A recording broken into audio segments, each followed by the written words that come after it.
Vue et le pays de Ré n'entrent dans le giron de l'Empire romain qu'après les conquêtes des Gaules par César. Donc ça se passe entre 58 et 51 ans avant Jésus-Christ. Et donc à l'issue de cette conquête, désormais le pays de Ré, comme l'ensemble des Gaules, fait partie de l'Empire romain. Et donc quelques années plus tard, un peu avant Jésus-Christ, les Gaules sont réorganisées, découpées en cités, en nouveaux territoires. Et dès lors, le pays de Ré, dont Vue évidemment, font partie de la cité des Pictons. Autrement dit, un vaste territoire qui est localisé au sud de la Loire. Alors on sait peu de choses de ce territoire du pays de Ré, mais tout de même, grâce à de nombreuses fouilles archéologiques, on a quelques éléments d'information.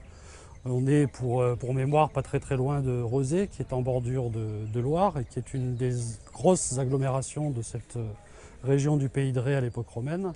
Une agglomération qui est localisée au bord d'un bras de la Loire qui a aujourd'hui totalement disparu et qui a accueilli notamment un port qui permettait sur place de charger et de décharger des navires venant d'une part de la Loire et d'autre part de l'océan. On sait aussi que depuis cette agglomération de Rezé, il y a un certain nombre de routes qui réutilisent d'ailleurs pour une large part des routes d'époque gauloise et qui relient cette grosse agglomération de Rezé qui couvre tout de même quasiment 50 hectares à l'époque romaine, qui relie Rezé au pays de Ré. Deux itinéraires principaux, notamment un qui traverse Vue et qui est grosso modo à l'emplacement de l'actuelle route départementale et qui se dirige ensuite vers Saint-Père-en-Ré. Et puis un autre itinéraire, lui aussi à l'emplacement grosso modo d'une route actuelle, qui se dirige vers Pornic en passant par Artois-en-Ré.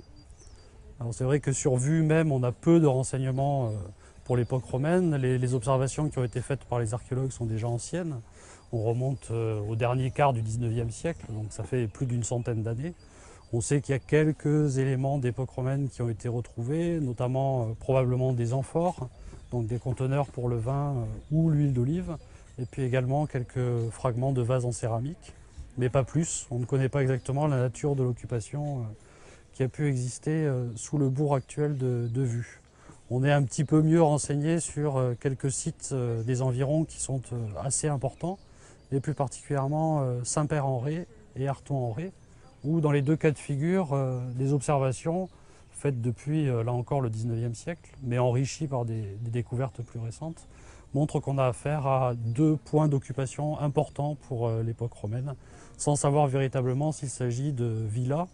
Donc les villas, ce sont des domaines que les aristocrates gallo-romains ont à la campagne, dans lesquels ils ont une résidence, souvent richement décorée, et depuis laquelle ils régissent un domaine agricole, duquel ils tirent d'ailleurs l'essentiel de leur richesse.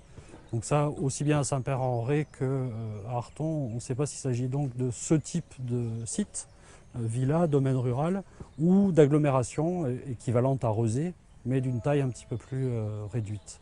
On a un petit peu plus de renseignements sur Arton-en-Ré depuis quelques années, notamment parce que c'est un site qui est connu par l'existence encore en élévation de portions importantes d'un aqueduc, donc destiné à acheminer l'eau, un aqueduc évidemment d'époque romaine, qui s'étirait sur 3 km de long et dont des portions encore significatives sont conservées aux abords immédiats du bourg d'Arton-en-Ré. Là, il y a des chances qu'on ait davantage affaire à une villa qu'à une agglomération, et donc la villa d'un aristocrate vraisemblablement assez cossu, si l'on peut dire, puisqu'il a eu les moyens de financer la construction de cet ouvrage, qui est un témoignage que les innovations apportées par les Romains ont également atteint les campagnes. On connaît aussi à Arton, par le biais de fouilles des années 1960, l'existence de thermes qui appartenaient également à la villa de ce notable.